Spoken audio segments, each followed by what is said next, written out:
Hello বন্ধুরা, আপনারা কেমন আছেন? আশা করি অনেক অনেক ভালো আছেন। তো চলে আসলাম আবার একটি নতুন ভিডিও নিয়ে।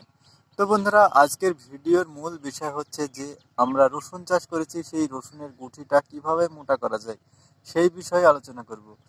তো বন্ধুরা, দূর দূরান্ত দেশ ও দেশের বাইরে থেকে যারা এই ভিডিওটি দেখছেন তারা ভিডিওটি একটু স্কিপ না করে সম্পূর্ণ দেখুন। তার কারণ আপনি যদি একজন রসুন চাষি হয়ে থাকেন, এই ভিডিওটি আপনার অত্যন্ত প্রয়োজন বা উপকারে আসবে। তো চলুন যাওয়া যাক ভিডিওর মূল বিষয়ের দিকে।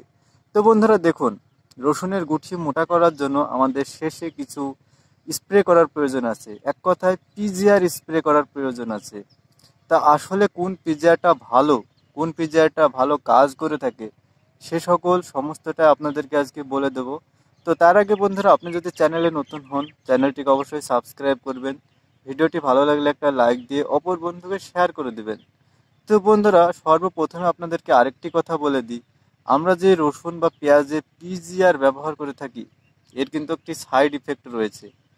তো বন্ধুরা, সেই সেই সাইড ইফেক্টটা আসলে কি, আমি অলরেডি ইউটিউবে একটা ভিডিও আপলোড করেছি যে পিজিআর ব্যবহার করার ফলে আমাদের কতটা লাভ হয় আর কতটা ক্ষতি হয়, সেটা এই চ্যানেলে আপলোড করা রয়েছে। আপনারা চাইলে সেই ভিডিওটা দেখে আসতে পারেন। তার কারণ এই ভিডিওর মধ্যে সম্পূর্ণটা আলোচনা করতে গেলে ভিডিওটা অনেক বড় হয়ে যাবে। তো বন্ধুরা দেখুন, রসুনের গুঠি করার জন্য মূলত পিজিআর ব্যবহার করতে হয়। পিজিআর আসলে কি? পিজিআর পিজিআর বলতে গেলে শুনুন, রসুনের গুঠি মোটা করতে গেলে সর্বফার্স্ট যে উপাদানটার প্রয়োজন সেটা হলো প্যাক্লোভুট্রাজল। তো বন্ধুরা, বিভিন্ন নামের আপনারা প্যাক্লোভুট্রাজল পেয়ে যাবেন, যেমন কার্টার পাবেন, তাবলি পাবেন, টিকটাক পাবেন, বুস্ট পাবেন।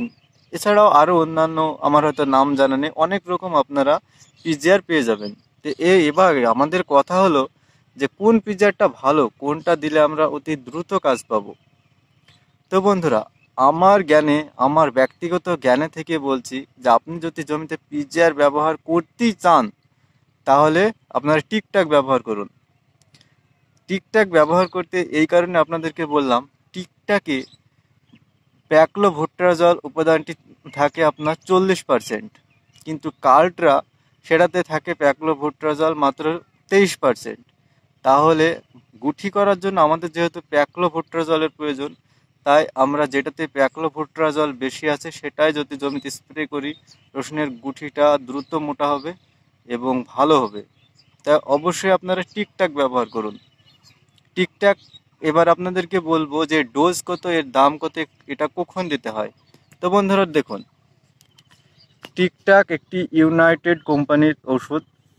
এটা ডোজ হলো বন্ধুরা মাত্র 15 লিটার জলে 5 গ্রাম।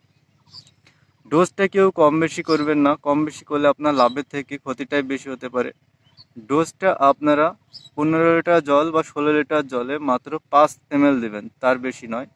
আর এটার দাম বন্ধুরা আমাদের ইন্ডিয়াতে, মানে এক চার্জার মানে 16 লিটার জলে গোলা মতো ওষুধটির দাম মাত্র 45 টাকা, মানে 5 ml এর দাম 45 টাকা।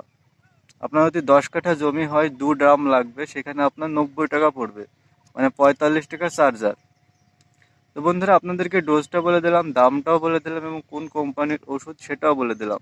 তা আপনাদেরকে একটাই নির্দেশ দেবো, যদি আপনারা জমিতে পিজিআর ব্যবহার করেন অবশ্যই টিকটাক ব্যবহার করুন। টিকটাকে প্যাক্লোভুট্রাজল থেকে 40%, এটি খুব ভালো কোম্পানির ওষুধ। কিন্তু বন্ধুরা, এই পিজিআর ব্যবহারের একটি সাইড ইফেক্ট রয়েছে, আপনাদের তো এর আগেই বললাম। তাই অবশ্যই আমার এই চ্যানেলে আপলোড করা ভিডিওটা দেখে আসবেন।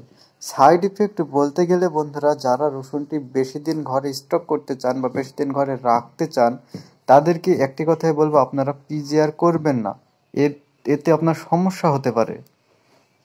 তো বন্ধুরা, আজকের ভিডিওটা এ পর্যন্তই। ভিডিওটা যদি ভালো লাগে অবশ্যই একটা লাইক দিয়ে চ্যানেলটিকে সাবস্ক্রাইব করবেন এবং ভালো লাগলে ভিডিওটি শেয়ার করে দেবেন।